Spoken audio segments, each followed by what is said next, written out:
Midi.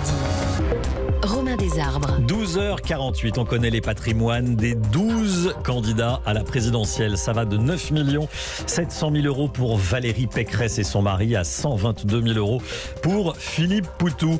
C'est obligatoire de publier son patrimoine. C'est publié par la Haute Autorité pour la transparence de la vie publique. Sylvain Maillard, Marc Baudrier. Sylvain Maillard, député LREM, et Marc Baudrier du site d'information Boulevard Voltaire.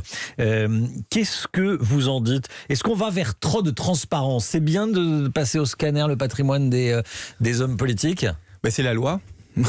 Les députés, ouais. Le député que je suis, ça peut se changer. Le député que je suis fait exactement la même chose. C'est-à-dire que nous avons un patrimoine qui est visible. Ça vous a gêné, tiens, de dire combien vous avez d'argent? C'est la loi. À un moment, vous. Parce que si je vous avais posé la question lors d'une interview, vous n'auriez peut-être pas répondu. Et là, vous êtes obligé. Voilà, c'est public et c'est ainsi. Et c'est la loi. Il y a du pour, il y a du contre. Le pour, c'est que ça enlève tous les fantasmes oui, mais je pense que voilà, tout le monde, il y a tout, vous allez jusqu'à votre voiture, votre scooter, donc vous devez tout dire, et c'est ainsi, ça enlève les fantasmes. Et pour ça, je trouve que c'est particulier. Non, ce qui est intéressant, c'est le rapport de chacun, des uns et des autres, par rapport à l'information. C'est ça qui par rapport à l'argent. Non, qui est par rapport à l'information, de savoir qu'un tel ou un tel a de l'argent, et voilà, moi je fais partie de ceux qui. Il y a eu des surprises dans la liste? Moi, très honnêtement, ça ne m'intéresse pas de savoir si un tel ou un tel a de l'argent. D'abord, l'argent, il a pu le gagner, il a pu en hériter. C'est pas ça qui m'importe. Ce qui m'importe, c'est ses idées, ce qu'il porte. Voilà, je crois que après, c'est un marronnier, ça revient tous les 5 ans, mais la loi est ainsi faite. Au moins, ce qui est bien, c'est que ça enlève les fantasmes de l'imagination de ce que un tel ou un tel pourrait avoir. Marc Baudrier. Oui, non, mais il y a eu des surprises, il y a des choses qui vous ont étonné là dans la liste des 12. Oui, non, mais bien sûr, il y a quelques surprises. Mais non, mais pour revenir sur le fond, cet effet, on l'oublie que pour simplement voir si les hommes politiques s'étaient enrichis pendant leur mandat. Donc c'est ça l'objectif. C'était pas de donner de jouer les voyeurs en se disant celui-là il est bien plus riche que je n'imaginais, et celui-là bien plus pauvre que moi, tant mieux. Donc il y a un côté un peu voyeur, mais je crois que c'est utile pour, pas le côté voyeur, mais la publication de ces comptes pour pouvoir vérifier précisément que nos hommes politiques se sont pas trop enrichis, et ça, c'est une mesure saine dans une démocratie. François, 43 ans, Ajaccio, en train de créer son entreprise. Bonjour François. Bonjour. Merci d'être en direct avec nous dans Europe Midi. Est-ce que ça va influencer votre vote, vous, de savoir qu'un tel ou une telle a tant sur son compte, pour faire simple? Pas du tout.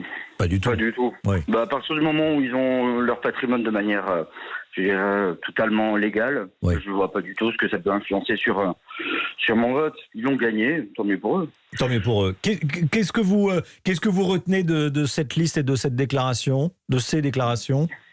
Rien du tout. Vraiment. C'est leur patrimoine. Ça les concerne.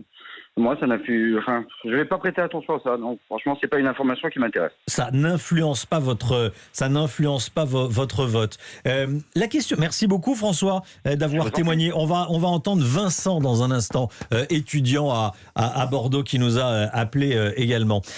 L'autre question que je me posais, est-ce que ça ne va pas un peu décourager les candidats, parce que certains n'ont pas envie de passer comme ça au scanner? Ça serait alors qu'on dit qu'on a du mal à trouver des politiques, on a du mal à trouver des gens pour s'engager.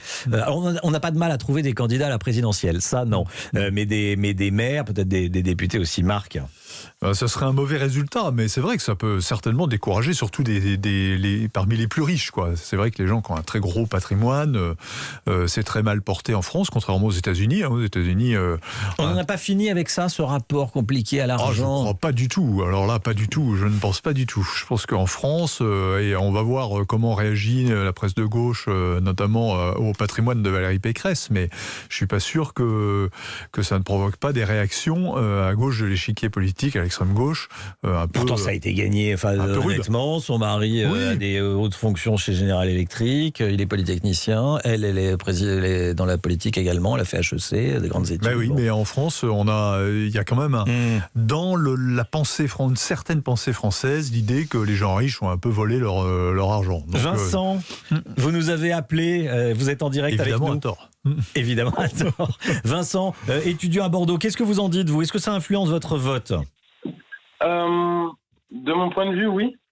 Parce que pour moi, le principe de représentation impose un peu une identification à la personne. Et je trouve ça un peu aberrant de voir que la plupart des candidats ont des patrimoines qui dépassent les millions, quoi. Voilà. D'accord, vous dites on se sent pas vraiment représenté. Après, excusez-moi, vous avez quel âge, Vincent ? Moi j'ai 19 ans, je suis étudiant. Ah oui, 19 ans, bah oui, mais c'est normal, votre patrimoine à 19 ans, c'est pas celui d'un homme ou d'une femme à 50 ou 60 ans. Mais ceci dit, c'est vrai, ce que dit Vincent, on l'écoute, il nous a appelé. Merci beaucoup d'avoir témoigné, vous êtes étudiant à Bordeaux. Qu'est-ce que vous répondez, Sylvain Maillard ? On n'est pas représenté. Non, bon, mais effectivement, on peut pas. Oui. Vous savez, il y a chaque Français dans une situation particulière. Si chaque femme ou homme politique devait représenter exactement ce que vous êtes, ça marche pas. Ce qui est important, c'est sur les idées, ce que l'on porte et sur le projet pour les années qui viennent. C'est ça qui est important, pour lequel il faut s'investir, plus que sur le patrimoine. Je trouve que ça n'a pas vraiment d'intérêt, ou sur une valeur qui me ressemble, que le politique ressemblerait à ce que je vis, mon bonheur ou ma souffrance. Ça, je pense que c'est une interprétation qui n'est pas ce que doit être la femme ou l'homme politique. Marc Baudrier, un dernier mot ?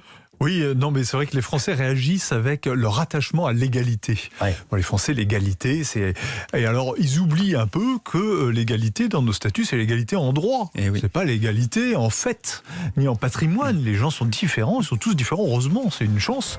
Et ils sont différents en compétences et finalement, à la fin de leur vie, aussi en patrimoine. Merci beaucoup à tous les deux, merci à vous qui nous avez appelés au 39 21. Merci beaucoup, on continue à se parler sur Europe 1, dans Europe Midi, entre midi et 13h tous les jours. Merci Sylvain Maillard, député LREM de Paris, et Marc Baudrier, directeur adjoint de la rédaction de Boulevard Voltaire. 12h55, on se retrouve demain midi pour un nouvel Europe Midi. Dans un instant, c'est La France bouge avec Elisabeth Assayag.